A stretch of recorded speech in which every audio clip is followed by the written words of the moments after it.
అన్నదాత అన్నదాత మీ అన్నదాత చెమటోడ్చి ఆహారాన్నందించే రైతన్న అనునిత్యం నీ కండదండగా నిలిచే నేస్తం ఎవరన్నా అన్నదాత అన్నదాత మీ అన్నదాత.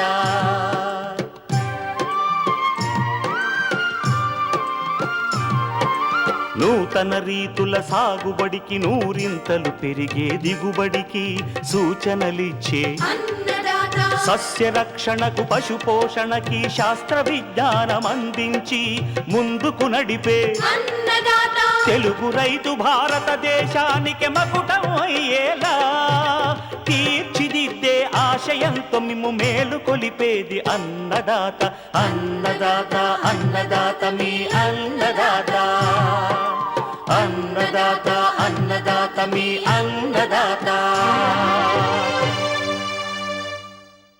అన్నదాత ప్రేక్షకులకు నమస్కారం. ఈనాటి ముఖ్యాంశాలు: తెలంగాణలో వేసవి వరి పైరు ఎదగకపోవడానికి కారణాలు, ప్రస్తుత చర్యలు, ఆలస్యంగా పూత వచ్చే పరిస్థితుల్లో మామిడి తోటల్లో చేపట్టాల్సిన యాజమాన్య సస్యరక్షణ పద్ధతులు, నాణ్యమైన బెల్లం కోసం తయారీలో మెలకువలు.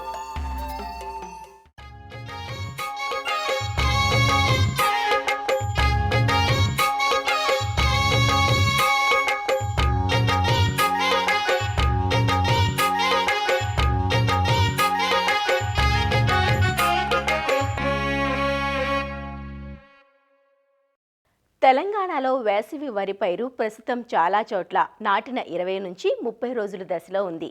కొన్ని చోట్ల ఇంకా నాట్లు పడుతున్నాయి. అన్ని ప్రాంతాల్లోనూ రైతులు ఫిర్యాదు చేస్తున్న సమస్య ఏమిటంటే పైరు నాటింది నాటినట్లే ఉందని, ఎదుగు బొదుగు ఏమాత్రం లేదని. సాధారణంగా డిసెంబర్ మాసంలో చలి ఎక్కువగా ఉంటుంది. సంక్రాంతి తర్వాత క్రమంగా ఎండలు పెరిగిన జనవరి నెలాఖరు వరకు రాత్రిళ్ళు చల్లని ఉష్ణోగ్రతలు అలానే కొనసాగుతాయి. ఇలా మారుతున్న వాతావరణ పరిస్థితుల మధ్య పైరు ఒడిదుడుకులకు లోనవుతుంది. మొదట కనిపించిన జింక్ లోపం తరువాత సర్దుకున్నా ఇంకా పైరు ఎదగడం లేదని రైతులు అనేక రకాల మందులను తెచ్చి చల్లుతుంటారు. అలా కాకుండా ఏ కారణం వల్ల పైరు ఎదగడం లేదో అర్థం చేసుకొని అందుకు తగినట్లుగా చర్యలు చేపట్టాలంటూ రాజన్ నగర్లోని ప్రొఫెసర్ జయశంకర్ తెలంగాణ రాష్ట్ర వ్యవసాయ విశ్వవిద్యాలయం ప్రధాన శాస్త్రవేత్త డాక్టర్ సిహెచ్ దామోదర్ రాజు రైతులకు ఇలా సూచిస్తున్నారు. ప్రస్తుతము తెలంగాణలో వేసంగి సీజన్లో రైతులు ఇంకా నాట్లు వేస్తూ ఉన్నారు.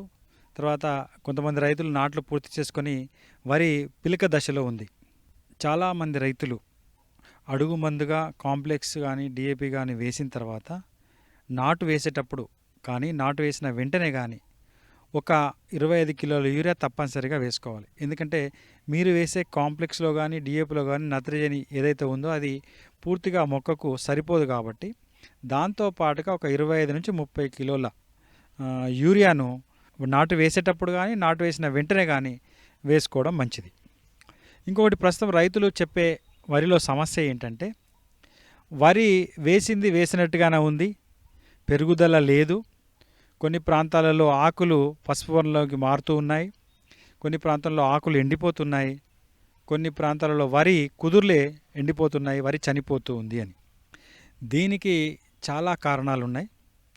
అది ఈ ఒక్కరోజుతో వచ్చిన సమస్య కాదు.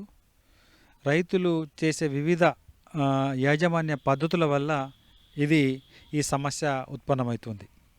ముఖ్యంగా ఈ సమస్య ఎక్కడ ఎక్కువగా ఉంటుందంటే వర్షపాతం తక్కువగా ఉన్న జిల్లాలలో, ముఖ్యంగా తర్వాత ఎండ వేడిమి ఎక్కువగా ఉన్న జిల్లాలలో ఈ సమస్య ఎక్కువగా ఉంటుంది. ముఖ్యంగా చలి ఎక్కువగా ఉన్న జిల్లాలలో.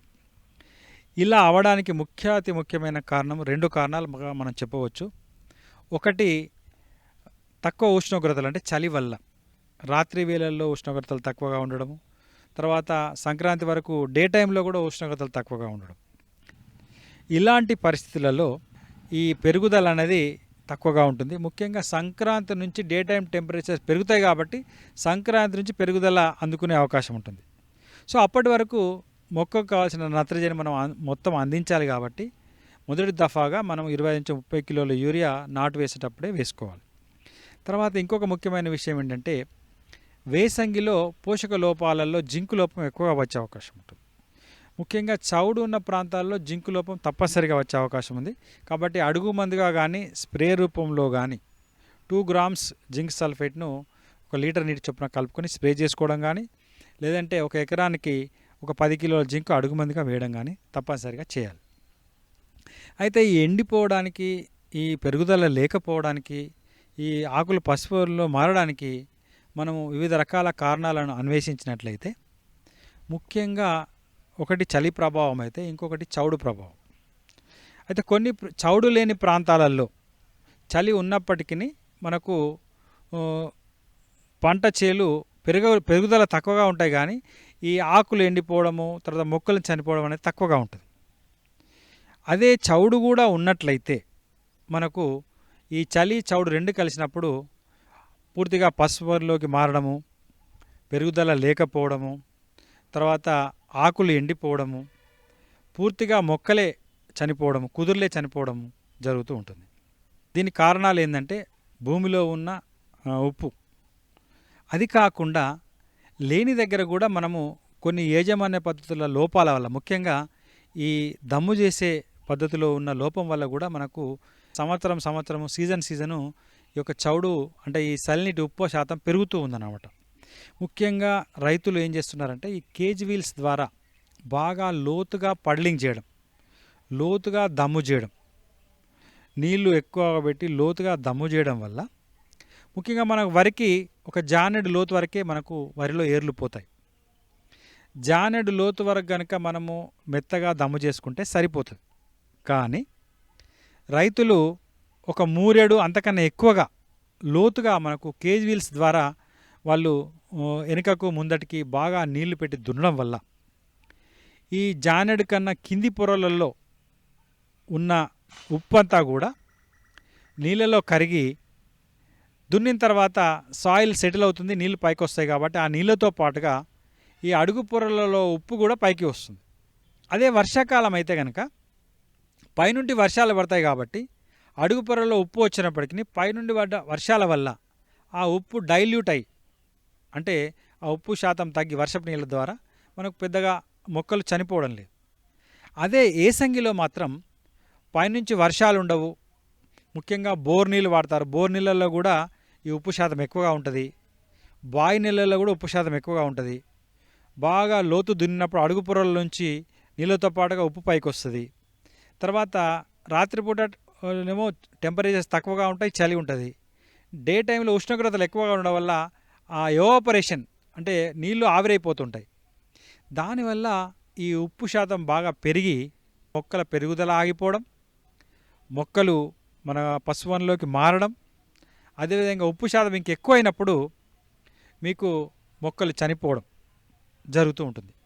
మీరు రైతులు గమనించినట్లయితే ఏదైనా పొలంలో అక్కడక్కడ గుంతల్లాగా ఉన్న దగ్గర నీళ్ళు ఎక్కువగా ఉంటాయి, మిర్రల దగ్గర నీళ్ళు తక్కువగా ఉంటాయి. మీరు అబ్జర్వ్ చేస్తే మిర్రల దగ్గర ఎక్కువ చనిపోతూ ఉంటాయి, ఆ నీళ్ళున్న దగ్గర తక్కువ చనిపోతుంటాయి.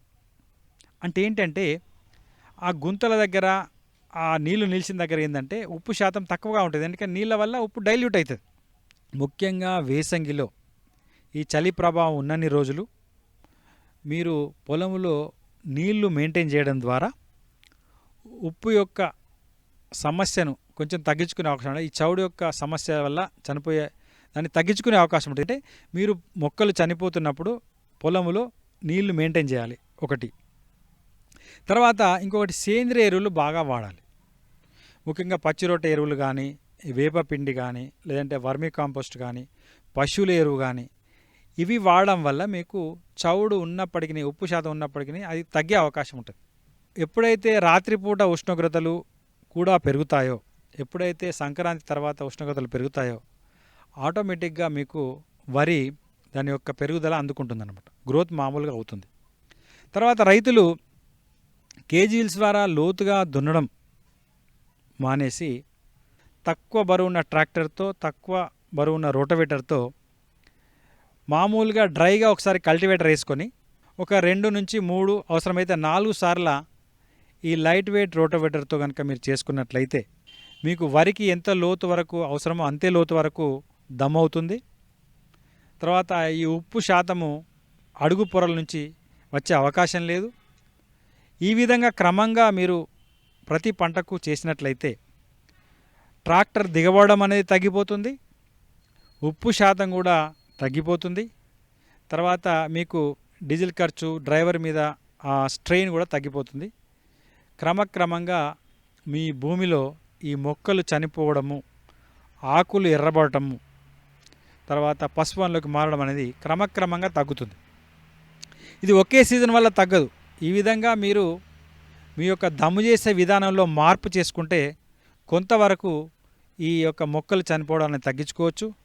తర్వాత సేంద్రియ ఎరువులు కనుక మీరు ఎక్కువగా వేసినట్లయితే కూడా ఈ యొక్క మొక్కలు చనిపోవడం అనేది తగ్గించుకునే అవకాశం ఉంది. ఇది లాంగ్ టర్మ్ బేసిస్ చెప్పేది.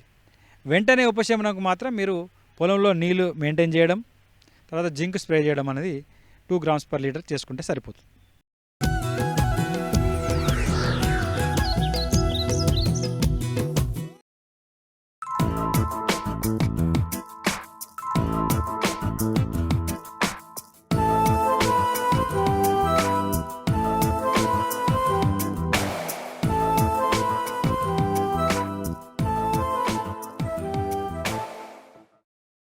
ఈ ఏడాది ఏర్పడిన భిన్న వాతావరణ పరిస్థితులు, సెప్టెంబర్, అక్టోబర్ మాసాల్లో కురిసిన వర్షాల కారణంగా మామిడి తోటల్లో చాలా చోట్ల పూత ఆలస్యమయ్యే పరిస్థితులు కనిపిస్తున్నాయి. అయితే సకాలంలో పూతకొచ్చిన తోటలు ప్రస్తుతం పిందె దశలో ఉండగా కొన్ని పూత దశలో ఉన్నాయి. ఈ దశలో నీటి తడులు, ఎరువులు, చీడపీడల నివారణ పట్ల అవగాహనతో యాజమాన్యం చేపడితే పూతంతా పిందెగా మారి అధిక దిగుబడులు పొందవచ్చు. ప్రస్తుత దశలో మామిడి తోటల్లో యాజమాన్యం గురించి తెలియజేస్తున్నారు శ్రీ కొండా లక్ష్మణ్, తెలంగాణ రాష్ట్ర ఉద్యాన విశ్వవిద్యాలయం సంగారెడ్డి ఫల పరిశోధనా స్థానం ఉద్యాన శాస్త్రవేత్త డాక్టర్ హరికాంత్. ప్రస్తుతము మనకి మామిడి తోటలలో ఎక్కువగా పూత దశల్లో గమనించవచ్చు. తెలంగాణలో చూసినట్టయితే ఎక్కువగా బంగనపల్లి, దశేరి, హిమాయత్, కేసర్, మల్లిక ఇటువంటి రకాలు ఎక్కువగా పండిస్తూ ఉంటారు. ఈ మామిడి పూత అనేది ఎక్కువగా మనకి వాతావరణ ప్రభావానికి ఎక్కువగా గురి కావడం జరుగుతుంది. పూతకు 2 మాసాలు ముందుగా మనకి నేల అనేది బెట్ట ప్రాంతంలో ఉండవలసి పరిస్థితి. జూలై మాసం నుంచి చూసినట్టయితే దాదాపు అక్టోబర్, నవంబర్ మాసాలు కూడా మనకి ఎక్కువగా అధిక వర్షాలు రావడం, మనకి నేలలో తేమ శాతం ఎక్కువగా రావడం గమనించి ఈ పూత ఆలస్యంగా రావడం ఎక్కువగా మనం గమనిస్తున్నాం.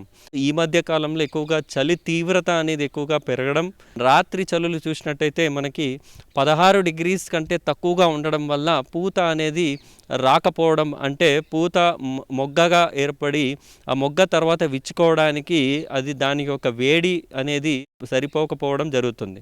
సో ఏదైతే తోటల్లో మనము పూమొగ్గ దశలో ఉందో ఆ పూమొగ్గ దశనికి మనము తేలికపాటి నీటి తడులు ఇచ్చినట్టయితే ఆ పూమొగ్గ అనేది పగిలి పూత దశకి రావడానికి అవకాశం ఎక్కువగా ఉంది.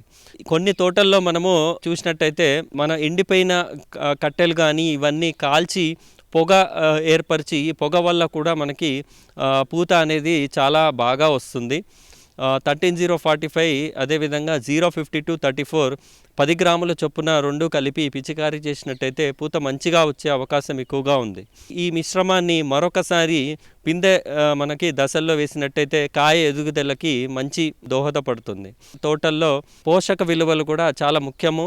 ఈ సమయంలో నీరు కడుతున్నామో నీరు పెట్టే ముందు కూడా పిందె కట్టుతున్న సమయంలో సూక్ష్మ పోషకాలు, అదేవిధంగా 10 సంవత్సరాలు పైబడిన చెట్టు చూసినట్టయితే ఒక 500 గ్రాములు యూరియా, 1 కిలోన్నర భాస్వరం, అదేవిధంగా మనకు 1 కిలో పొటాష్ ఈ మిశ్రమాన్ని కలిపి చెట్టు నుండి ఒక 3 అడుగుల దూరంలో వేసి నీరు కట్టినట్టయితే మంచి ఫలితాలని కూడా మనం గమనించవచ్చు.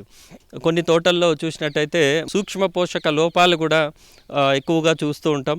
ఈ సూక్ష్మ పోషక లోపాల వల్ల కూడా ఎక్కువగా పూత రాలుతుంది. అదేవిధంగా పిందె కట్టిన తర్వాత కూడా ఎక్కువగా పిందె బఠానీ సైజులో ఉన్న సమయంలో రాలే అవకాశం ఎక్కువగా ఉంది.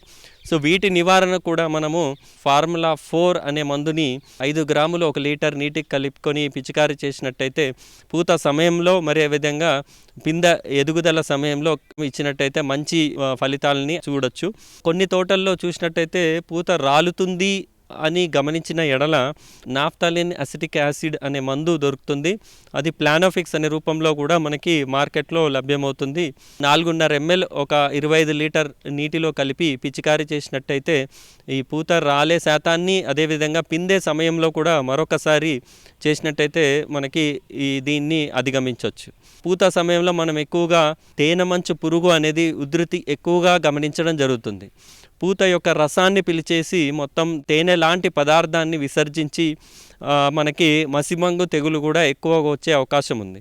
సో ఈ తేనె మంచు పురుగు వల్ల దాదాపు 25 నుండి మనం ఒక 75% వరకు కూడా పూత రాలిపోవడానికి అవకాశం ఎక్కువగా ఉంది. కాబట్టి ఇమిడాక్లోప్రిడ్ ఒక 0.3 ml, లాంబ్డా సైహాలోత్రిన్ 0.5 కానీ 1 ml వరకు, అదే కాకుండా బుప్రోఫిజిన్ అనే మందు మనకి 1.25 ml 1 లీటర్ నీటిలో కలిపి పిచికారీ కూడా చేసినట్టయితే పురుగు ఉధృతి అనేది తగ్గి పూత మంచిగా కాతగా మారుతుంది. ఈ పూత సమయంలో చూసినట్టయితే ఉష్ణోగ్రతలు పెరుగుతున్న కొద్దీ, అంటే మనకి దాదాపు ఒక జనవరి ఆఖరి నుండి ఫిబ్రవరి మాసంలో ఉష్ణోగ్రతలు పెరిగిన తర్వాత మబ్బుల వాతావరణాన్ని గమనించవచ్చు. ఆ సమయంలో మనకి బూడిద తెగులు ఎక్కువగా మనము చూడొచ్చు. సో పూత పైన మనము తెల్లటి బూడిద లాంటి పదార్థాన్ని మనము చూస్తూ ఉంటాం. హెక్సాకొనజోల్ అనే మందుని 1 ml 1 లీటర్ నీటిలో కలిపి పిచికారీ చేసినట్టయితే దాని నుండి నివారించుకోవచ్చు. అదేవిధంగా మనము 3 గ్రాములు నీటిలో కరిగే గంధకాన్ని మనము స్ప్రే చేసినట్టయితే కూడా బూడిద తెగుల నుండి నివారించుకోవచ్చు. ఈ యాజమాన్య పద్ధతులు పాటించి మంచి లాభాలు గటించాలని చెప్పేసి మేము కోరుకుంటున్నాం.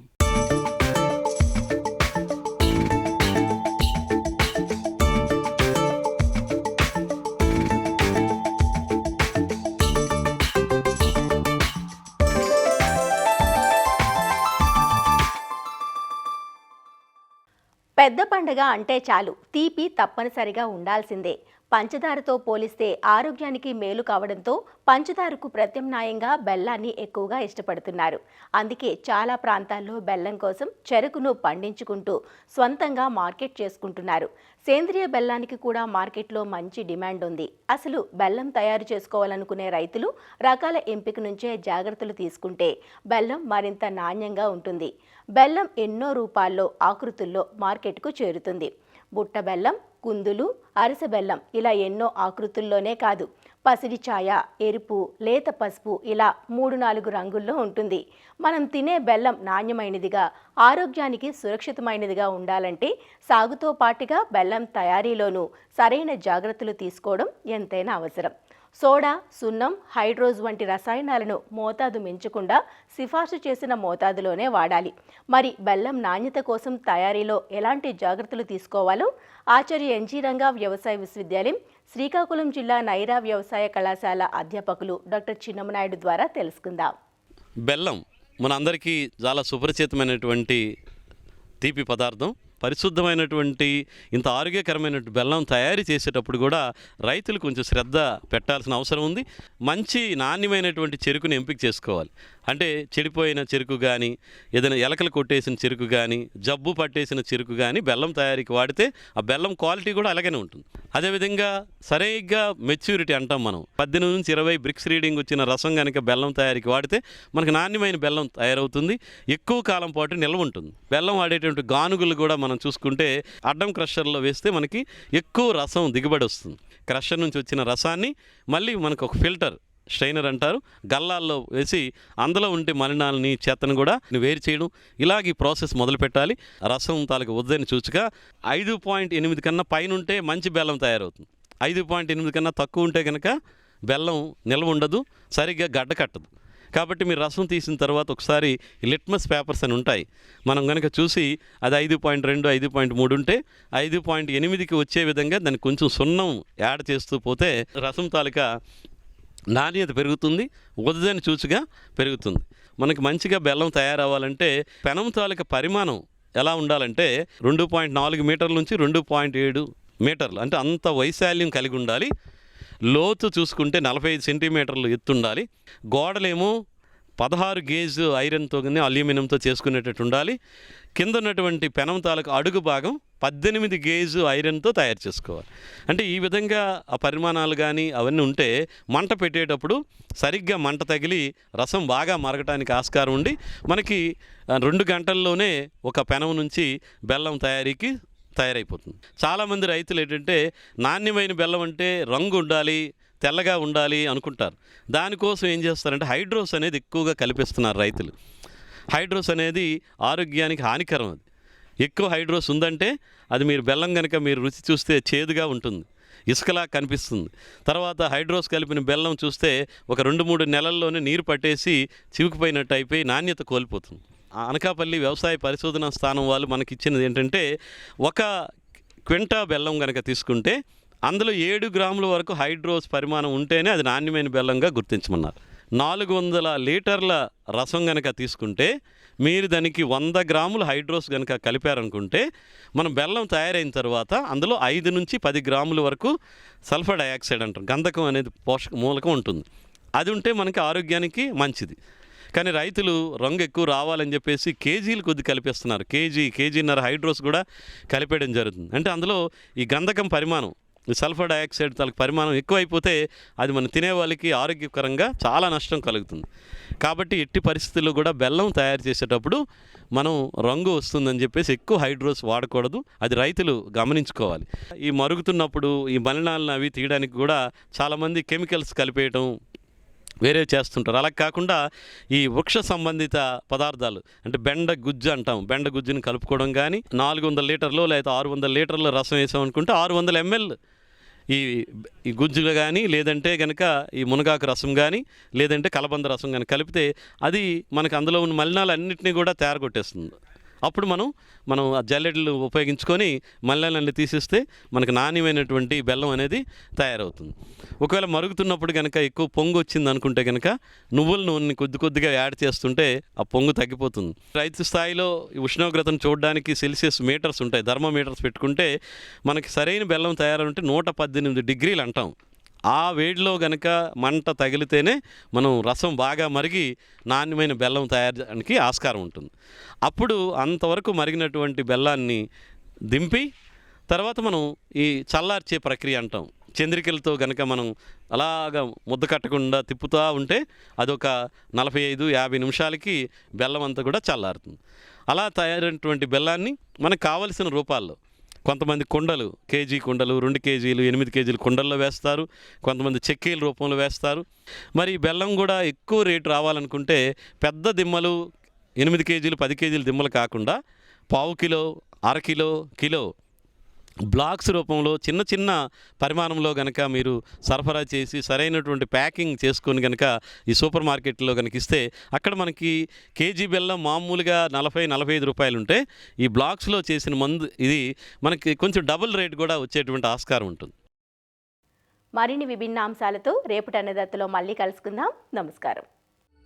అన్నదాతలు తమ సందేహాలు, సమస్యలను 1800-425-4085 టోల్ ఫ్రీ నంబర్లో ఉదయం 10 నుంచి 11 గంటల మధ్య పని దినాలలో సంప్రదించగలరు. ఈ కార్యక్రమాన్ని యూట్యూబ్లో www.youtube.com/అన్నదాత ఈటీవీ లింక్ ద్వారా వీక్షించవచ్చు.